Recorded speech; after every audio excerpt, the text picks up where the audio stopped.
Bonjour à tous. Bienvenue au bulletin d'information à Top News.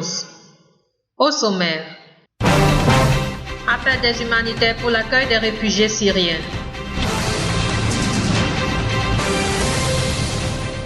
L'armée libanaise renforce ses mesures à Ersal et bloque plusieurs routes. Tunisie, second tour de la présidentielle le 21 décembre.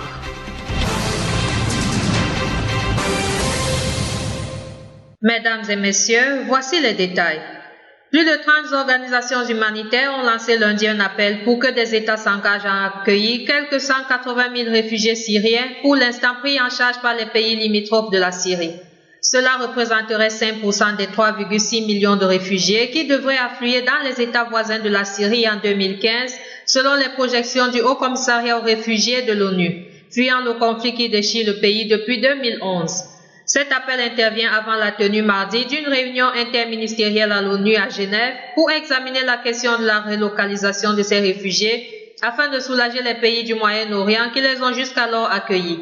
Il y a plus de 3,2 millions de réfugiés et selon les projections, ils seront 3,59 millions à la fin de 2015, note le communiqué.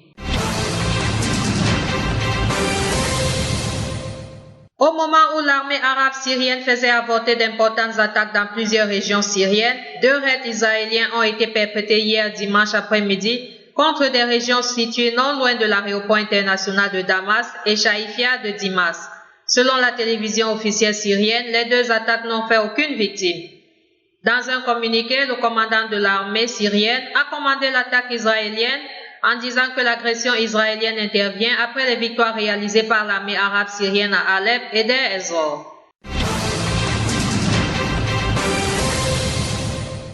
Le ministre syrien des Affaires étrangères Walid Muallem s'est rendu ce lundi à Téhéran pour une conférence sur l'extrémisme et la violence, dans laquelle doit également participer son homologue irakien Ibrahim al-Jafari, a annoncé l'agence officielle IRNA. Monsieur Muallem doit rencontrer lundi son homologue iranien Mohammad Javad Zarif avant de tenir une conférence de presse commune à la mi-journée.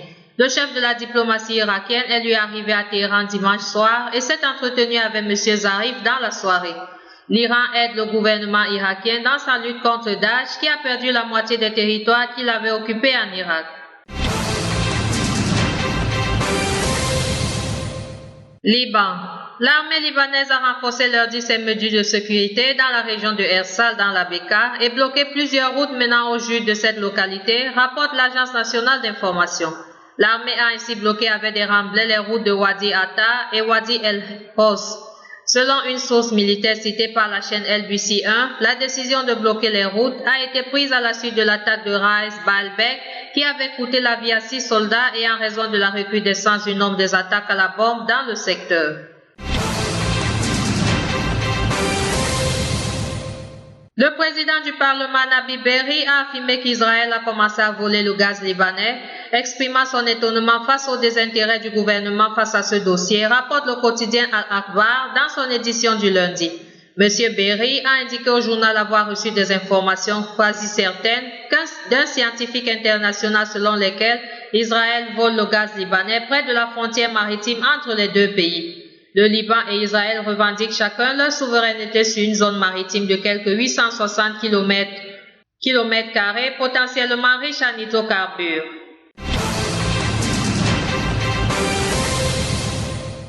Le comité des oulémas musulmans a demandé lundi d'être officiellement mandaté par le gouvernement libanais pour mener une médiation avec les djihadistes qui détiennent des militaires.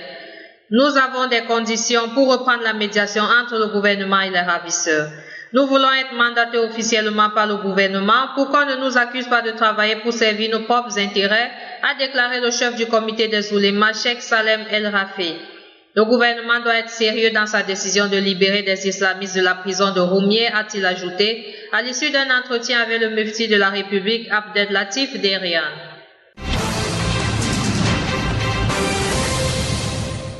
Le second tour de la présidentielle qui opposera le président tunisien sortant Monsef Marzouki au chef du parti anti-islamiste Nida Tounes, Béji Kaïd Essebsi, se tiendra le 21 décembre, a annoncé lundi l'instance chargée d'organiser le scrutin.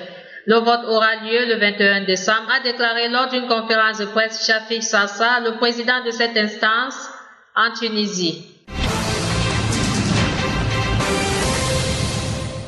Le président yéménite Abed Rabo Mansour Hadi a limogé le chef d'état-major en pleine situation chaotique dans le pays où une puissante milice chiite chigne à retirer ses hommes armés de Sanaa, ont annoncé les médias lundi.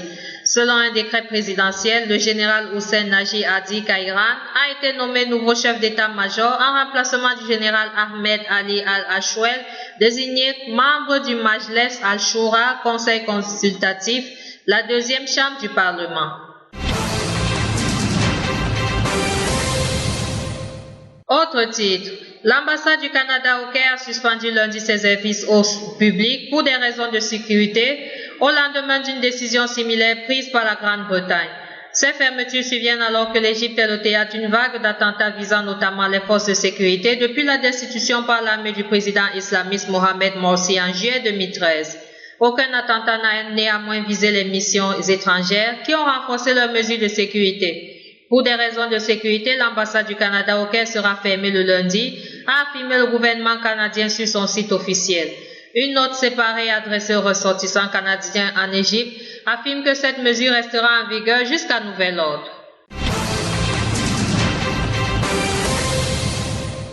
Merci à vous qui nous suivez de Beyrouth et partout ailleurs. Bulletin présenté par Anna et Carmen.